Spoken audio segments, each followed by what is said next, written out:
श्री कृष्ण कहते हैं, कौन सी स्त्री के भाग्य में पुत्र नहीं होता है और वह कौन सा कार्य है जो एक पतिव्रता स्त्री को अपने जीवन में कभी नहीं करना चाहिए।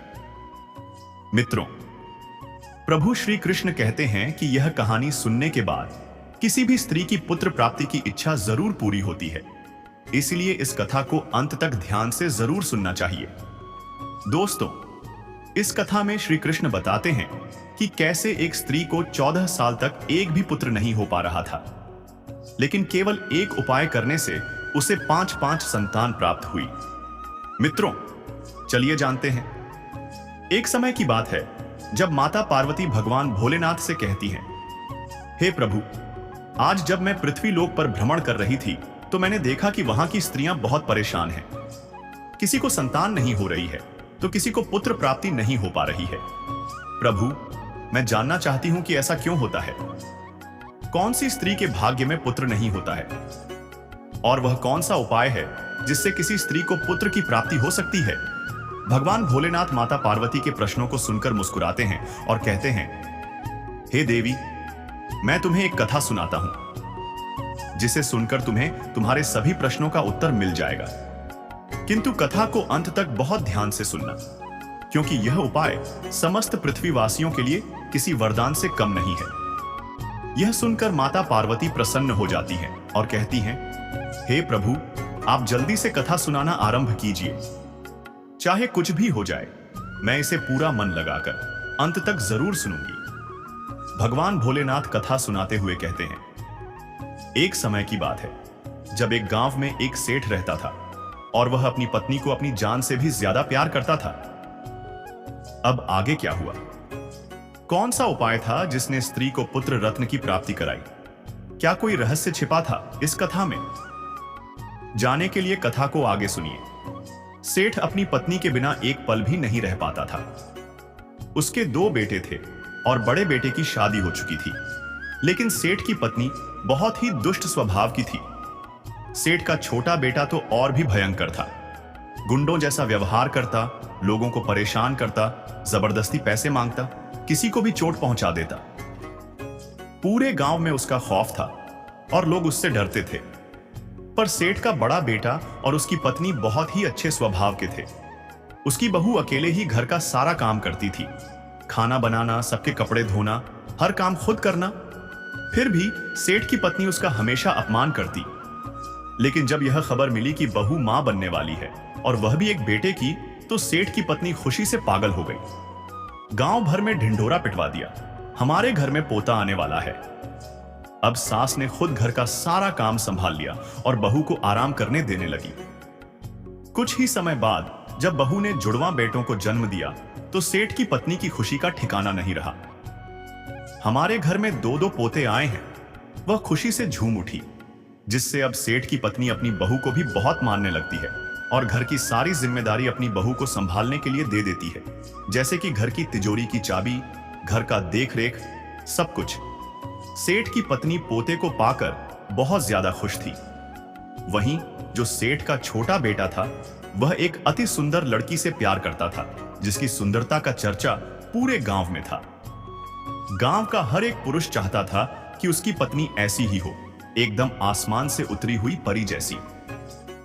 गांव के हर पुरुष का सपना था कि वह इस फूल जैसी लड़की से विवाह करे, लेकिन सेठ का छोटा बेटा, अगर वह किसी को भी गांव में इस लड़की के बारे में चर्चा करते सुनता तो वह आग बबूला हो जाता।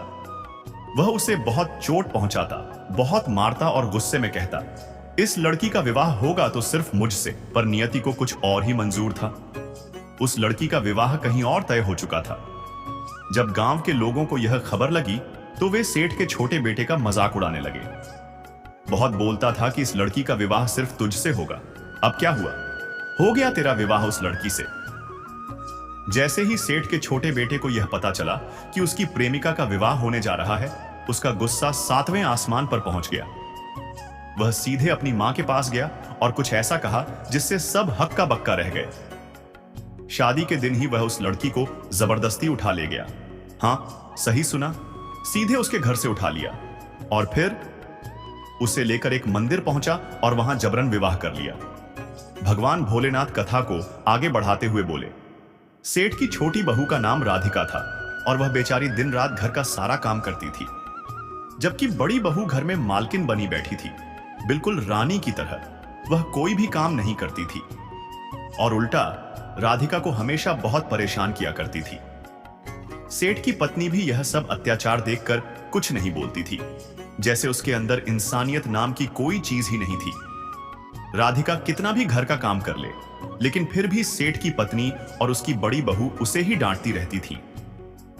एक दिन जब राधिका घर में झाड़ू लगा रही थी, उसे जरा भी अंदाजा नहीं था कि आज उसकी सास उसके साथ क्या करने वाली है। सेठ की पत्नी में जरा भी दया नहीं थी और यह राधिका के लिए बहुत बड़ी मुसीबत बनने वाली थी। सेठ की पत्नी तो जैसे राधिका से नफरत ही करती थी और यह नफरत राधिका के लिए आगे चलकर बिल्कुल भी अच्छा नहीं होने वाली थी। सेठ की पत्नी गुस्से में चिल्लाई, इतनी देर हो गई, तू अभी तक झाड़ू नहीं लगा पाई। मैं मंदिर जा रही हूं और जब तक वहां से आऊंगी तब तक खाना बन जाना चाहिए। आते ही मैं खाना खाऊंगी। बेचारी राधिका बिना कोई जवाब दिए घर की सफाई में जुट गई। फिर वह खाना बनाने लगी और मन में सोचने लगी, मैं घर का इतना काम करती हूं, फिर भी मेरी सासू मां मुझे हमेशा डांटती रहती है, हमेशा परेशान करती हैं, कभी प्यार से बात तक नहीं करती। घर का सारा काम मुझसे ही नौकरानी जैसा करवाती है और बड़ी बहू से इतना प्यार, मुझसे इतनी नफरत, आखिर ऐसा क्यों? राधिका यह सब सोच ही रही थी कि तभी दरवाजे पर जोर से खटखटाने की आवाज आई। वह चौंक गई। अभी तो खाना भी तैयार नहीं हुआ। लगता है मेरी सासू मां आज बहुत जल्दी ही मंदिर से लौट आई हैं। अगर उन्होंने देखा कि खाना अभी तक नहीं बना तो बहुत गुस्सा करेंगी। डरी हुई राधिका धीरे धीरे दरवाजे की ओर बढ़ी। उसने कांपते हाथों से दरवाजा खोला और देखा, बाहर एक साधु महाराज खड़े थे। साधु महाराज बोले, बेटी, मुझे कुछ भोजन करा दो, बहुत जोर की भूख लगी है। राधिका हड़बड़ा गई, फिर धीरे से बोली, महाराज, मैं आपको भोजन तो करा देती, लेकिन मेरी सास बहुत दुष्ट स्वभाव की है। वो मेरे मासिक धर्म के दौरान भी मुझसे नौकरानी जैसा काम करवाती है। अगर उन्होंने मुझे आपको भोजन कराते देख लिया तो बहुत मारेगी। मैं क्या करूं, आप ही बताइए। साधु महाराज ने करुणा से कहा, बेटी, थोड़ा सा ही भोजन करा दो, मैंने सुबह से कुछ नहीं खाया है। पर साधु की यह बात सुनकर राधिका को दया आ गई और राधिका घबराते हुए साधु से बोली, महाराज, आप अंदर आ जाइए, मैं आपको भोजन देती हूं। लेकिन उसके दिल में डर समाया हुआ था। अगर उसकी सास मंदिर से लौट आई और उसे साधु को भोजन कराते देख लिया तो वह उसे छोड़ेगी नहीं। राधिका के कहने पर साधु अंदर आ गए और जैसे ही वे अंदर आए, उनकी मुलाकात बड़ी बहू से हो गई। दोस्तों, बड़ी बहू फिर से पेट से थी। यह देखकर साधु मुस्कुराए और बोले, बेटा, आपके घर में साक्षात माता लक्ष्मी आने वाली है। आपको पुत्री की प्राप्ति होगी जो आपके घर के लिए बहुत ही भाग्यशाली सिद्ध होगी। तो दोस्तों, एक बार माता लक्ष्मी के नाम से वीडियो को लाइक कर दो और कमेंट में जय माता लक्ष्मी जरूर लिख दो। जय माता दी। फिर साधु बोले, लड़की के घर में आते ही जैसे ही उसके चरण आपके आंगन में पड़ेंगे, आपके दिन बदल जाएंगे। आप लोग राजा की तरह जीवन जिएंगे। आपके कारोबार में अपार तरक्की होगी। साधु की ये बातें सुनकर बड़ी बहू बहुत खुश हो गई, लेकिन उसके मन में एक डर भी था। अगर सासू मां को पता चल गया कि इस बार बेटा नहीं बल्कि बेटी होगी तो वह बहुत गुस्सा होंगी। पता नहीं अब मेरे साथ क्या होने वाला है। भगवान, मेरी रक्षा करना। इतने में राधिका साधु को भोजन लाकर देती है। राधिका ने भी सारी बातें सुन ली थी कि दीदी को इस बार पुत्री होने वाली है। तभी बड़ी बहू घबराकर राधिका से कहती है, राधिका, मैं तुमसे विनती करती हूं, प्लीज सासू मां को अभी इसके बारे में मत बताना। आगे चलकर मैं खुद उन्हें मना लूंगी। साधु ने मुस्कुराकर राधिका की ओर देखा और बोले, बेटी, तुम्हें भी पहला संतान बेटी ही होने वाला है। राधिका यह सुनकर हैरान रह गई। साधु भोजन कर ही रहे थे कि अचानक दरवाजे पर तेज आवाज हुई। धड़ाम। सासू मां मंदिर से घर आ चुकी थी। जैसे ही उसने देखा कि साधु भोजन कर रहे हैं, उसकी आंखों में गुस्से की आग भड़क उठी। वह गुस्से से चिल्लाई, यह मेरा घर है, कोई भोजनालय नहीं जो हर कोई यहां आकर भोजन करके चला जाएगा। फिर उसने राधिका की ओर देखा और गुस्से से गर्जी, तूने इस साधु को भोजन क्यों दिया? क्या अन्न मुफ्त में आता है जो हर किसी को अपने घर में बैठाकर खिलाती रहती है? इतना कहकर उसने क्रोध में आकर उस साधु को धक्के मारकर घर से बाहर निकाल दिया। और तो और साधु का भोजन भी उठाकर बाहर फेंक दिया। फिर वह राधिका पर बरस पड़ी। अन्न कितना महंगा आता है, तुझे क्या लगता है कि यह सब फालतू में आता है? तेरा दिमाग खराब हो गया है क्या? राधिका डरी सहमी खड़ी थी। उसकी आंखों में आंसू थे, लेकिन वह कुछ भी नहीं कह सकी। तुझे पता नहीं कि अब घर के लोग क्या खाएंगे? सेठ की पत्नी गुस्से से चिल्लाई। राधिका डरते हुए बोली, सासू मां, साधु बहुत भूखे थे, इसलिए मैंने उन्हें भोजन दे दिया था, और वो भी अपने हिस्से का भोजन, इसीलिए आज मैं खुद खाना नहीं खाऊंगी। राधिका को उस दिन भूखे ही सोना पड़ा, लेकिन किसी ने भी उससे यह तक नहीं पूछा कि उसने खाना खाया या नहीं। रात को जब राधिका का पति काम से वापस आया तो उसे यह सब पता चला। क्या? उसने गुस्से में पूछा। राधिका ने आज खाना नहीं खाया और मां ने उसके साथ इतना गलत व्यवहार किया। उसने गुस्से में अपनी मां को खूब सुनाया और जोर से कहा, आगे से राधिका को कोई भी परेशान नहीं करेगा, नहीं तो मुझसे बुरा कोई नहीं होगा, समझ गई? राधिका का पति उससे बहुत प्यार करता था, लेकिन यह प्यार भी उसकी सास के जुल्मों को रोक नहीं सका। कुछ दिनों बाद सेठ के बड़े बेटे की पत्नी को एक पुत्री हुई, लेकिन जैसे ही सासू मां को यह पता चला, उसका चेहरा गुस्से से लाल हो गया। वह चिल्लाई, लड़की हुई है? नहीं, यह मेरे घर में नहीं रहेगी। और उसने उस मासूम बच्ची को उठाया और कहीं दूर जंगल में छोड़ आई। इतना ही नहीं, वह बड़ी बहू पर और भी ज्यादा गुस्सा हो गई। यह देखकर छोटी बहू राधिका बहुत डर गई। अब उसका क्या होगा? कुछ महीने बीत गए और फिर बड़ी बहू दोबारा गर्भवती हो गई। लेकिन इस बार सेठ की पत्नी पहले ही वैद्य को बुलवा लाई। उसने वैद्य से सीधा सवाल किया, बताओ इस बार लड़का होगा या लड़की? वैद्य ने सिर झुकाकर कहा, आपकी बहू को इस बार भी लड़की ही होगी। क्या? सेठ की पत्नी का गुस्सा फट पड़ा। उसने गुस्से में अपनी बहू को घूरा और गरजते हुए बोली, इस बार लड़की नहीं चाहिए, अभी इसी वक्त गर्भ गिरा दो। और आगे से उसने बड़ी बहू को कभी मां न बनने की कसम दिलवा दी। मित्रों, इस तरह उस आने वाले बच्चे की मृत्यु उसके जन्म से पहले ही हो गई। राधिका यह सब देखकर अंदर से कांप गई। उसे तो पहले ही साधु महाराज ने बता दिया था कि उसका पहला संतान भी एक बेटी होगी। अब उसका क्या होगा? पहले जो सेठ की पत्नी अपनी बड़ी बहू को बहुत मानती थी, अब वही उससे नफरत करने लगी। उससे घर की चाबियां तक छीन ली और अब उसे नौकरों जैसा काम करवाने लगी। कुछ दिनों के बाद राधिका ने एक सुंदर पुत्री को जन्म दिया, लेकिन यह सुनते ही सेठ की पत्नी फिर से निराश हो गई। फिर से लड़की? नहीं, इस लड़की को भी जंगल में छोड़ दूंगी। राधिका की आंखों में आंसू थे। नहीं, मेरी बेटी को कुछ नहीं होगा, भगवान मेरी मदद करो। राधिका को अच्छी तरह पता था कि सासू मां मेरी बेटी को नहीं छोड़ेगी, वह पक्का इसे भी मरवा देगी। इसलिए वह चुपके से घर के पीछे वाले दरवाजे से निकल गई। उसने अपनी बच्ची को बचाने के लिए उसे एक अनाथालय में रख दिया। अब अगला संतान होने वाला था। इस बार राधिका कुछ करने की ठान चुकी थी। वह चुपचाप एक वैद्य के पास गई।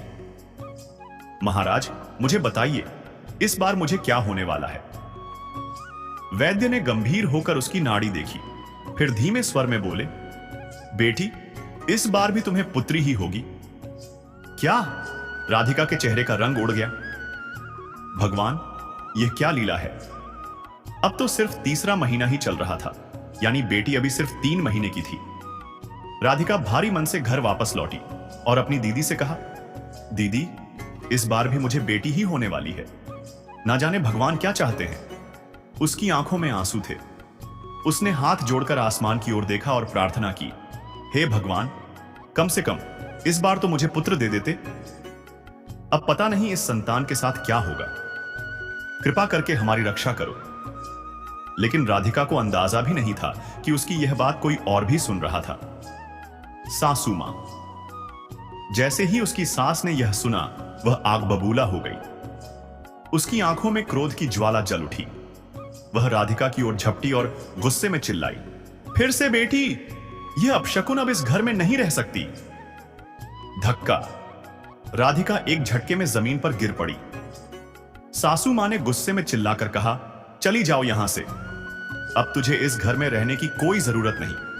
और सुन, कभी भी मेरे घर वापस मत आना। मैं अपने बेटे के लिए कोई दूसरी लड़की देख लूंगी। राधिका फूट फूट कर रोने लगी। वह दरवाजे के बाहर बैठी रही। उसने कई बार विनती की, सासू मां, कृपा करके दरवाजा खोल दीजिए, मैं कहां जाऊंगी। लेकिन सासू मां ने दरवाजा बंद कर लिया। अब राधिका के पास कोई रास्ता नहीं बचा था। उसने सोचा, अब मुझे अपने मायके ही जाना पड़ेगा। थकी, टूटी और रोती हुई राधिका मायके पहुंची। जैसे ही उसने अपनी मां को देखा, उसकी आंखों से आंसू बह निकले। वह फूट फूट कर रो पड़ी। मां, मेरे साथ बहुत अन्याय हुआ है। सारी बातें सुनकर उसकी मां की आंखें भी छलक आईं। बेटी, तेरा क्या दोष था? राधिका पूरा दिन रोती रही, लेकिन उसकी तकलीफें यहीं खत्म नहीं हुई। उधर जब उसका पति काम से वापस घर आया तो उसने पूरे घर में राधिका को ढूंढा। राधिका, राधिका कहां हो? लेकिन राधिका घर में कहीं नहीं थी। गुस्से में उसने अपनी मां से पूछा, मां, राधिका कहां है? सासू मां ने बेरहमी से जवाब दिया, वह इस घर के लायक नहीं थी, मैंने उसे निकाल दिया। क्या? पति के पैरों तले जमीन खिसक गई। मां, तुमने ऐसा क्यों किया? मेरी राधिका को कहां भेज दिया? अब वह किसी भी हाल में राधिका को वापस लाने का फैसला कर चुका था। मां, राधिका कहां है? घर में कहीं दिखाई नहीं दे रही है। सासू मां ने ठंडे स्वर में जवाब दिया, बेटा, राधिका घर छोड़कर चली गई है, अब वह कभी वापस नहीं आएगी। क्या? पति की आंखें फटी रह गईं। सासू मां ने आगे कहा, तुम उसे भूल जाओ और अब एक अच्छी लड़की देखकर शादी कर लो। ये आप क्या कह रही हैं मां? मैं दूसरी लड़की से विवाह क्यों करूं? मुझे पता है मेरी राधिका जरूर वापस आएगी। वह मुझसे बहुत प्यार करती है, वह मुझे अकेला नहीं छोड़ सकती। उधर जैसे ही राधिका की बचपन की सहेली सुषमा को यह पता चला कि राधिका अपने मायके आई है, वह तुरंत उससे मिलने चली आई। राधिका और सुषमा बचपन की दोस्त थीं। उनकी दोस्ती बहुत गहरी थी। जब सुषमा राधिका के घर पहुंची और उसे रोते देखा तो वह घबरा गई। राधिका, ये क्या हुआ? तुम रो क्यों रही हो? फिर उसकी मां ने कहा, बेटा, ये जब से आई है बस रोती ही जा रही है। सुषमा ने प्यार से राधिका के कंधे पर हाथ रखा और बोली, आखिर बात क्या है? मुझे बताओ, क्या तुम्हारे साथ कुछ गलत हुआ है? भगवान भोलेनाथ माता पार्वती से कहते हैं, हे लक्ष्मी, आगे इस कथा को बहुत ध्यान से सुनो, क्योंकि राधिका की दोस्त सुषमा उसे बताने वाली है कि कैसे एक स्त्री को लगातार 5 पुत्रियां होने के बाद एक आर्षि मुनि से मिलने पर उसे 2 पुत्र प्राप्त हुए, जबकि उसके भाग्य में संतान प्राप्ति ही नहीं थी। तो दोस्तों, ऐसा कौन सा उपाय था जो आर्षि मुनि ने उस स्त्री को बताया जिससे उसे पुत्र प्राप्त हुआ? सुषमा ने राधिका से कहा, यह 7 साल पहले की बात है। हमारे पास के एक छोटे से गांव में मोहन नाम का एक आदमी रहता था। वह गरीब था लेकिन ईमानदार था। मोहन हर रोज खेतों में कड़ी मेहनत करता और जो भी थोड़ा बहुत धन कमाता उससे अपनी पत्नी की जरूरतें पूरी करने की कोशिश करता। लेकिन उसकी पत्नी माधवी बहुत ही सुंदर थी। गांव में उसकी खूबसूरती के चर्चे दूर दूर तक थे। मगर माधवी के दिल में मोहन के लिए ना तो प्यार था, ना ही कोई सम्मान। शादी के बाद माधवी को जल्दी ही एहसास हो गया कि मोहन उसे वह ऐशो आराम नहीं दे सकता जिसकी उसे चाहत थी। मोहन का जीवन बिल्कुल ही सादा था। वह दिन रात मेहनत करता, मगर उसका जीवन सिर्फ रोटी और कपड़ों तक ही सीमित था। एक दिन माधवी ने गुस्से में कहा, तुम जैसे आदमी के साथ मेरा जीवन बर्बाद हो रहा है। मोहन ने उसकी बात को नजरअंदाज कर दिया। उसे लगता था शायद समय के साथ माधवी उसका प्यार समझेगी, मगर माधवी के लिए मोहन का प्यार एक बोझ बन चुका था। और फिर एक दिन गांव के मेले में माधवी की मुलाकात विक्रम नाम के एक ताकतवर व्यापारी से हुई। विक्रम लंबा, मजबूत और पैसे वाला आदमी था। उसकी बातें माधवी को जादू जैसी लगती थीं। उसने कभी किसी में ऐसा आत्मविश्वास नहीं देखा था। और फिर माधवी के दिल में एक नया तूफान उठने लगा। विक्रम ने माधवी की तारीफ करते हुए कहा, तुम जैसी सुंदरता का इस गांव में क्या काम? तुम्हें तो रानियों जैसी जिंदगी मिलनी चाहिए। माधवी के भीतर छिपी इच्छाएं जाग उठी।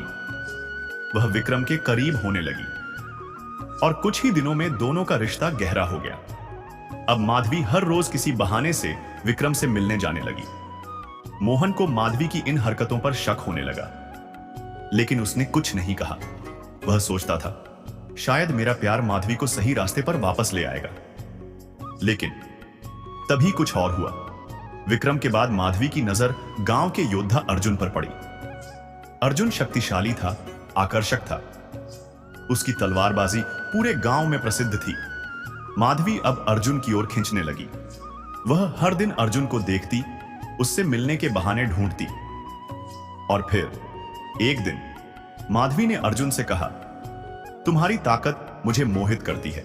काश मेरी जिंदगी में भी ऐसा ही जोश और रोमांच होता। अर्जुन पहले से ही माधवी की सुंदरता का दीवाना था।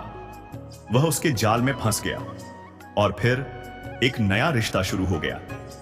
अब माधवी, विक्रम और अर्जुन दोनों के साथ समय बिताने लगी। उसे यह खेल मजेदार लगता था। उसकी इच्छाएं असीम थीं। हर नए पुरुष के साथ वह खुद को और अधिक शक्तिशाली महसूस करती थी। माधवी के इस व्यवहार ने मोहन की जिंदगी को नरक बना दिया था। वह हर दिन उसे ताने मारती, तुम्हारी औकात क्या है? तुम्हारे जैसे गरीब आदमी के साथ मैं क्यों रहूं? मोहन ने कई बार उसे समझाने की कोशिश की, लेकिन माधवी के लिए उसका कोई मोल नहीं था। अब तो गांव के लोग भी मोहन का मजाक उड़ाने लगे। लोग कहते थे, अरे मोहन, तुम्हारी पत्नी तो पूरे गांव की रानी बन चुकी है, अब तुम्हारी क्या जरूरत? मोहन यह सब सहता रहा। उसका दिल टूट चुका था, लेकिन वह माधवी से अलग होने का ख्याल भी नहीं कर सकता था, क्योंकि वह उससे सच्चा प्यार करता था। मगर माधवी के लिए वासना एक नशा बन चुकी थी। विक्रम और अर्जुन के बाद उसने गांव के कई शक्तिशाली और आकर्षक पुरुषों से संबंध बना लिए। उसे पराये पुरुषों के साथ रहना ही सुकून देता था। अब माधवी के दिन अलग अलग पुरुषों के साथ ही गुजरते। किसी से वह सुख चाहती थी, किसी से पैसा। उसकी इच्छाओं का कोई अंत नहीं था। और फिर एक रात कुछ अजीब हुआ। जब माधवी देर से घर लौटी, उसने देखा मोहन चुपचाप बैठा हुआ था। उसके चेहरे पर एक अजीब सा सन्नाटा था। मोहन ने शांत स्वर में पूछा, तुम अभी कहां से आ रही हो?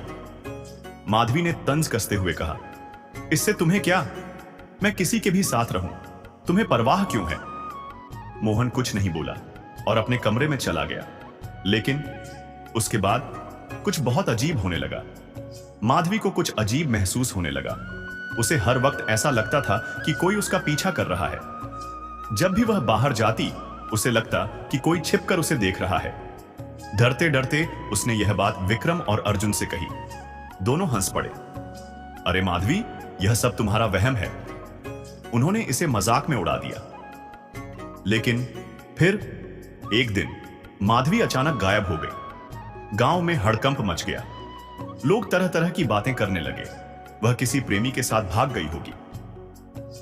नहीं, मोहन के साथ जो किया उसकी सजा मिली है। मोहन अब पूरी तरह टूट चुका।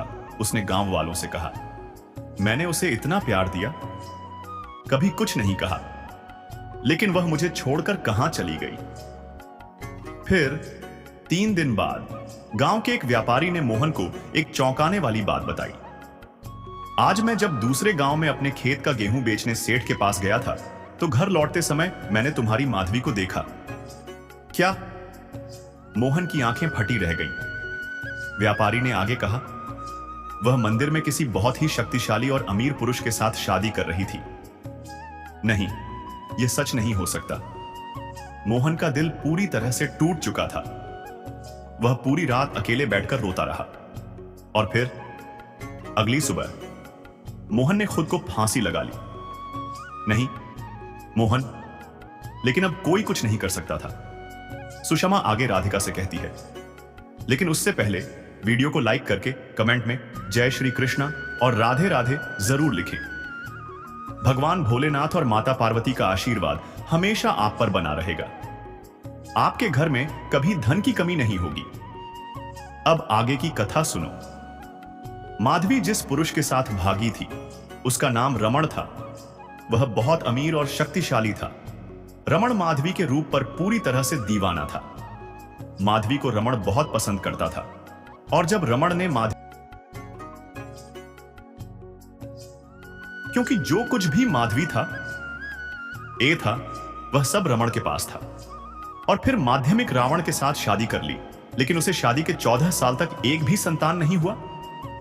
रमण बहुत परेशान था कि ऐसे में उसका पूरा व्यापार आगे कौन संभालेगा, कौन उसकी पूरी संपत्ति का वारिस होगा। दोस्तों, आगे भगवान विष्णु माता लक्ष्मी से कहते हैं, हे लक्ष्मी, आगे की कथा ध्यान से सुनना, क्योंकि अब सुषमा राधिका को बताने वाली है कि कैसे माधवी, जिसे 14 साल से एक भी संतान नहीं हो पा रही थी, अब 5-5 संतान होने वाली थी। अब सुषमा राधिका से कहती है, माधवी बहुत परेशान थी और एक दिन उसके घर पर एक आर्षि मुनि आए थे। वह बहुत भूखे थे। माधवी ने आर्षि मुनि को भोजन करवाया, लेकिन जब उन्होंने माधवी को परेशान देखा तो देव ऋषि ने उससे पूछा, तुम इतनी चिंतित क्यों हो पुत्री? क्या बात है, हमें बताओ। फिर माधवी ने अपने जीवन की पूरी पीड़ा उस ऋषि मुनि को बताई। मुझे शादी के 14 साल हो गए, लेकिन मुझे एक भी संतान नहीं हुआ। यह सुनकर देव ऋषि बोले, हे पुत्री, तुम परेशान मत हो। और फिर उन्होंने माधवी को पुत्र प्राप्ति का एक अचूक उपाय बताया। लेकिन उन्होंने माधवी को एक और बात भी बताई। जैसे ही माधवी ने वह सुना, वह जोर जोर से रोने लगी।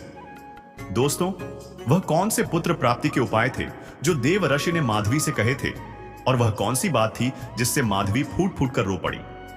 कथा में आगे आपको पता चलेगा, जिसे सुनकर आप भी हैरान रह जाओगे।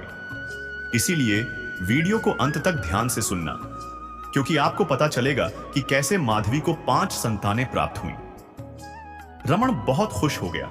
उसे लगा कि उसके जीवन में अब सिर्फ खुशियों की बारिश हो रही है। लेकिन रमण को यह नहीं पता था कि उसके जीवन में एक बहुत बड़ा संकट आने वाला है। देव ऋषि ने माधवी को पहले ही इस संकट के बारे में बताया था। मित्रों, अब आगे भगवान भोलेनाथ कहते हैं, हे पार्वती, आगे की कथा ध्यान से सुनो, क्योंकि जो भी स्त्री या पुरुष इस कथा को ध्यान से सुनता है, उसके जीवन के सारे कष्ट दूर हो जाते हैं। राधिका सुषमा से पूछती है, कौन से वे उपाय थे जिससे माधवी को पुत्र प्राप्त हुआ, हमें बताओ। लेकिन सुषमा बोली, यह बात तो सिर्फ माधवी को ही पता थी, लेकिन माधवी अब इस गांव में नहीं रहती। वह 2 साल पहले ही इस गांव को छोड़कर कहीं और चली गई। लेकिन कहां गई है, यह बात गांव में किसी को भी नहीं पता। लेकिन हां, मैं तुम्हें यह बता सकती हूं कि वे देव ऋषि कहां रहते हैं। तुम सीधा उनसे जाकर मिलो। पर तुम जाओगी कैसे? देव ऋषि तो जंगल के उस पार एक छोटे से गांव में रहते हैं और कभी कभी ही इस गांव में आते हैं।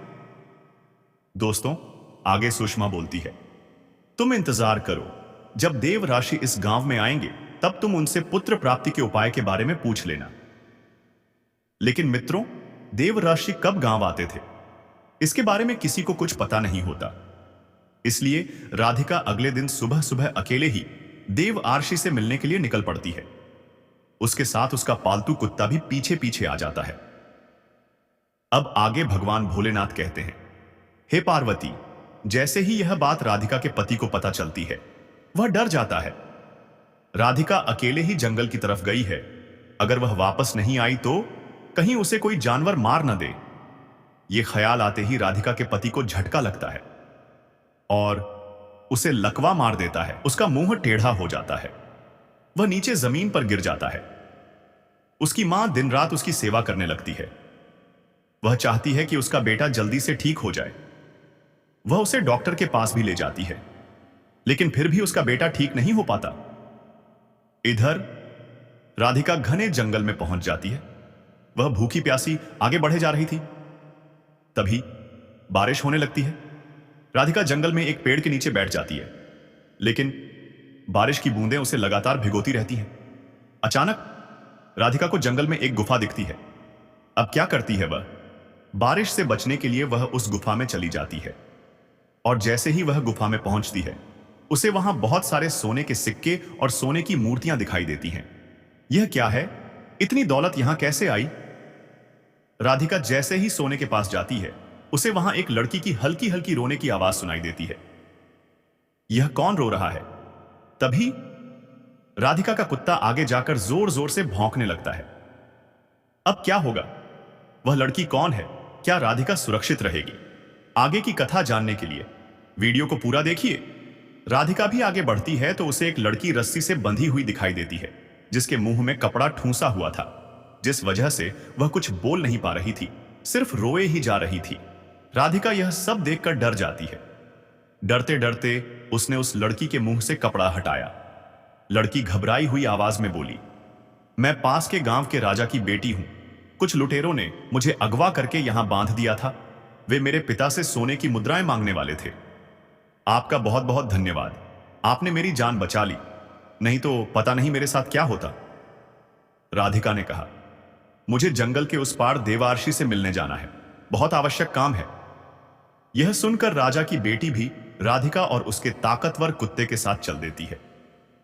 रास्ते में कई खतरनाक जानवर मिलते हैं, लेकिन कुत्ते की ताकत और उसकी गर्जना से सब पीछे हट जाते हैं। अंधेरा घिरने लगता है, डर बढ़ने लगता है, पर आगे बढ़ते हुए कुछ समय बाद उन्हें एक छोटा सा गांव दिखता है। राधिका वहां लोगों से पूछते पूछते आर्षि मुनि की कुटिया तक पहुंच जाती है। देवर्षि को देखते ही वह रोते हुए कहती है, हे देवर्षि, कृपया मेरी मदद करें। फिर वह अपने साथ हुई सारी बातें आर्षि को बताती है। मेरी सासू मां बहुत निर्दयी है। अगर घर में पुत्री होती है तो वह उसे मरवा देती है या जंगल में छोड़ आती है। कृपया आप मेरी मदद करें, मेरा आशीर्वाद दें कि मुझे पुत्र की प्राप्ति हो। मेरी सहेली सुषमा ने मुझे आपके बारे में बताया था, कैसे माधवी को आपके आशीर्वाद से 5-5 संतान की प्राप्ति हुई। हे देवर्षि, आप हमारी भी मदद करें। दोस्तों, आगे भगवान विष्णु माता लक्ष्मी से कहते हैं, हे लक्ष्मी, ध्यान से सुनना, कथा में आगे तुम्हें तुम्हारे प्रश्नों के उत्तर मिलने वाले हैं। कौन सी स्त्री पुत्र सुख से वंचित होती है? अब देवराशि राधिका को पुत्र प्राप्ति के बारे में बताने वाले हैं।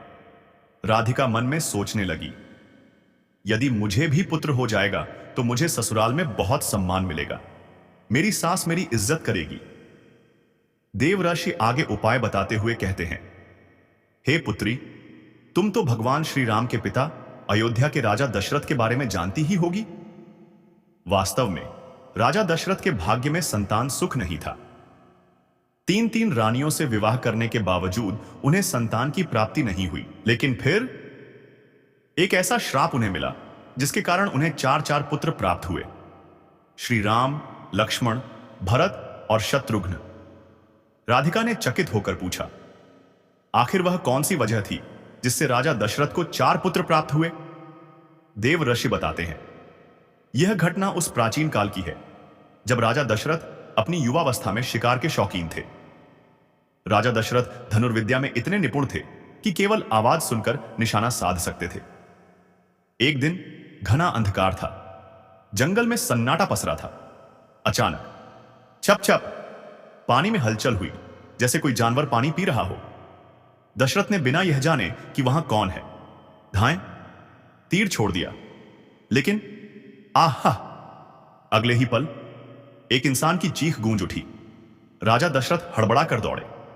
जब वहां पहुंचे तो देखा एक युवा बालक तीर लगने से घायल पड़ा था, श्रवण कुमार। दशरथ के पैरों तले जमीन खिसक गई। हे राजन, आपने क्या कर दिया? मेरे माता पिता अंधे हैं, वे मेरी प्रतीक्षा कर रहे हैं। कृपा करके उन्हें मेरा यह अंतिम संदेश दे देना कि अब उनका पुत्र लौटकर कभी नहीं आएगा। यह कहते हुए श्रवण कुमार ने अपनी अंतिम सांस ली। दशरथ का कलेजा फटने लगा, आंखों से आंसू छलक पड़े। वे कांपते हाथों से श्रवण कुमार के शरीर को उठाए उनके अंधे माता पिता के पास पहुंचे। जब उन्होंने यह दुखद समाचार सुनाया, हे राजन, आपने हमारे जीवन का एकमात्र सहारा छीन लिया, अब हम कैसे जिएंगे? हमारी आंखें तो पहले ही नहीं थीं, अब आपने हमारे जीवन का प्रकाश भी छीन लिया। दुख और आक्रोश से भरे हुए श्रवण के पिता ने राजा दशरथ को शाप दिया, जैसे आज हमने अपने पुत्र के वियोग का असहनीय दुख सहा है, वैसे ही एक दिन तुम भी अपने पुत्रों के वियोग में तड़पोगे। तुम भी समझोगे कि एक पिता के लिए पुत्र के बिना जीना कितना कठिन होता है। यह शाप सुनते ही दशरथ के दिल में बिजली सी कौंध गई। श्रवण के माता पिता ने उसी क्षण अपने प्राण त्याग दिए। दशरथ का हृदय बोझिल हो गया। समय बीता। दशरथ को 4 पुत्र प्राप्त हुए। वे अत्यंत स्नेह और प्रेम से अपने पुत्रों का पालन पोषण करने लगे। लेकिन जब उन्होंने राम को अयोध्या का राजा बनाने का निर्णय लिया, तभी कैकेयी ने अपना वरदान मांग लिया। राजन, राम को 14 वर्षों के लिए वनवास भेजो और अयोध्या का राज्य भरत को सौंप दो। दशरथ यह सुनकर स्तब्ध रह गए। उनका शरीर कांपने लगा। कैकेयी, तुमने यह क्या मांग लिया? राम के बिना मैं जीवित नहीं रह सकूंगा। पर राजधर्म? वचनबद्ध दशरथ राम को रोक नहीं सके। राम, सीता और लक्ष्मण वनवास के लिए चले गए और जैसे ही राम की पालकी अयोध्या से निकली, दशरथ ने छटपटाकर कहा, राम, राम, मुझे अकेला मत छोड़ो। लेकिन राम जा चुके थे। दशरथ की आंखों के सामने श्रवण कुमार के माता पिता का वह श्राप गूंज उठा। तुम भी अपने पुत्र के वियोग में तड़पोगे। ताजा हो उठी वह पीड़ा जो राजा दशरथ ने श्रवण कुमार के माता पिता से मिले शाप के रूप में प्राप्त की थी। वे समझ गए, यह तो मेरे ही कर्मों का परिणाम है। जिस प्रकार उन्होंने अनजाने में श्रवण कुमार की मृत्यु का कारण बनकर उसके माता पिता को पुत्र वियोग का असहनीय दुख दिया था, उसी प्रकार आज वे भी अपने पुत्र राम के वियोग में तड़प रहे थे। राम के वनवास जाने के बाद राजा दशरथ का स्वास्थ्य तेजी से गिरने लगा। रातों को उन्हें नींद नहीं आती थी। दिन भर वे राम की याद में आंसू बहाते रहते। आखिरकार इस असहनीय पीड़ा के कारण राम, राम कहते कहते राजा दशरथ ने अपने प्राण त्याग दिए। उनके पुत्रों का वियोग और अपने कर्मों का पश्चाताप, यही उनके अंत का कारण बना। देव आशी राधिका से कहते हैं, हे पुत्री, इससे हमें यह सीख मिलती है कि हमारे कर्मों का फल किसी ना किसी रूप में हमें अवश्य भुगतना पड़ता है। चाहे वह अनजाने में किया गया पाप ही क्यों ना हो, वह कभी ना कभी हमारे जीवन में लौटकर आता ही है। यह एक अमिट सत्य है। हमें अपने कर्मों के प्रति सदैव सचेत रहना चाहिए, क्योंकि जो हम करते हैं उसका परिणाम हमारे जीवन पर किसी न किसी रूप में अवश्य पड़ता है। माधवी की करुण कथा। अब देव ऋषि राधिका से आगे कहते हैं, हे पुत्री, अब मैं तुम्हें रमण की पत्नी माधवी के बारे में बताने जा रहा हूं। माधवी के कर्म अत्यंत गंदे थे और उन गंदे कर्मों में रमण भी बराबर का भागीदार था। इन दोनों के ही कारण माधवी के पहले पति मोहन ने फांसी लगाकर अपनी जान दे दी। अगर रमण माधवी को अपने साथ नहीं ले जाता तो मोहन आज भी जिंदा होता। माधवी के गलत कर्मों के कारण मोहन को कितना दुख सहना पड़ा, और अब ठीक वैसा ही दुख माधवी भी भुगत रही है। देव ऋषि कहते हैं, पुत्री, उन दोनों को संतान प्राप्त तो हुई, पर उन्हें अपने ही आंखों के सामने अपनी संतान को मरते हुए देखना पड़ा, और रमण वह यह सब नहीं देख सका और उसकी भी मृत्यु हो गई। क्यों? क्योंकि जो जैसा करता है उसे वैसा ही फल मिलता है। उनके किए गए कर्मों का फल अब उनके जीवन में वापस लौट आया था। अब उनकी 5 में से केवल 2 संतान ही बची हैं, और अब माधवी के सारे बुरे कर्म कट चुके हैं। हे पुत्री, देखो, यह है कर्मों का विधान, क्योंकि अब माधवी किसी को भी थोड़े से भी दुख नहीं पहुंचाती। अब वह अकेले अपने दोनों बच्चों के साथ जीवन जी रही है। भगवान भोलेनाथ आगे कहते हैं, हे पार्वती, आगे सुनो, राधिका को पुत्र कैसे प्राप्त हुआ। देव ऋषि राधिका से कहते हैं, हे पुत्री, तुम्हें इसलिए पुत्र नहीं हो पा रहा है क्योंकि तुम्हारे पति का व्यवहार और बर्ताव सही नहीं है। जब उसके पति को यह पता चला कि वह जंगल की ओर गई है तो सुनते ही उसे गहरा सदमा पहुंचा और फिर वह लकवाग्रस्त हो गया। अब वह चल नहीं पा रहा है। देव ऋषि आगे कहते हैं, यह यह उसके बुरे कर्मों की सजा है। जैसे ही राधिका को यह सब पता चलता है, वह फूट फूट कर रोने लगती है। देवऋषि उसे समझाते हैं, हे पुत्री, रो मत, तुम्हारा पति ठीक हो जाएगा। तुम्हारे पति का उद्धार तुम्हारे ही हाथों में लिखा है। वह तुमसे बहुत प्रेम करता है, तुम बस उसे सही रास्ते पर ले आओ। जब उसका व्यवहार ठीक हो जाएगा, किसी को दुख नहीं देगा, तो वह अवश्य ही ठीक हो जाएगा और फिर तुम्हें पुत्र प्राप्ति का सुख मिलेगा। भगवान भोलेनाथ आगे माता पार्वती से कहते हैं, हे पार्वती, ध्यान से सुनो, क्योंकि यह कलयुग का समय चल रहा है और श्री कृष्ण महाभारत के समय कह गए थे, कलयुग में हर व्यक्ति को अपने पाप कर्मों की सजा उसी जन्म में ही भुगतनी पड़ेगी। इसलिए कथा को आगे अवश्य सुनना, क्योंकि आगे जो होने वाला है वह सुनकर तुम आश्चर्यचकित रह जाओगी। राधिका का निर्णय। अब राधिका घर की ओर वापस लौटने लगी। रास्ते में, अरे यह तो वही लुटेरों वाली गुफा है। उसने वहां पड़ी कुछ सोने की मुद्राएं उठा ली और मन में सोचने लगी, जब सासू मां इतने सारे सोने के सिक्के देखेंगी तो वे बहुत खुश होंगी, मुझे अपने घर पर रख लेंगी, मुझे परेशान करना बंद कर देंगी और मुझसे इतना सारा काम भी नहीं करवाएंगी। सासू मां का लालच। जैसे ही राधिका घर पहुंची, भगवान भोलेनाथ कहते हैं, हे पार्वती, जैसे ही राधिका ने अपनी सास को सोना दिया तो सास की आंखें चमक उठी। वह खुशी से बोली, अरे बहू, ये इतना सारा सोना तू कहां से लाई? जल्दी बता। राधिका ने गुफा की सारी बात बताई तो सास का लालच और बढ़ गया। वह बोली, अरे ना समझ, इतने सोने से क्या होगा? जब वहां और भी सोना था तो तू और ज्यादा क्यों नहीं लाई? राधिका बोली, मां जी, इतना सोना बहुत है, अगर मैं और लाती तो उससे क्या होता? सास गुस्से से बोली, नालायक, तुझे और ज्यादा सोना लाना चाहिए था, जिससे हमारी 7 पीढ़ियां बैठकर खाती, फिर भी सोना खत्म नहीं होता। अब सास बोली, तू देख, इस बार मैं जाऊंगी, मैं खुद वहां से बहुत सारा सोना लेकर आऊंगी। सास का अंत। राधिका बोली, नहीं मां जी, आप वहां मत जाइए, वहां जान का भी खतरा है। लेकिन सास ने उसकी एक नहीं सुनी और वह अकेले जंगल की ओर चल पड़ी। भगवान भोलेनाथ कहते हैं, मित्रों, जैसे ही वह गुफा पहुंची तो वहां पड़े ढेरों सोने के सिक्के देखकर उसकी आंखें फटी की फटी रह गईं।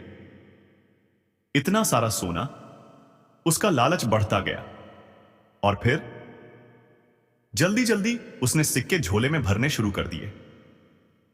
लेकिन अचानक, ठहरो, गुफा में लुटेरे आ चुके थे। अरे ये कौन है? चोरी कर रही है, फिर मार दो इसे, लालच का परिणाम। भगवान विष्णु कहते हैं, मित्रों, लालच का परिणाम देखो।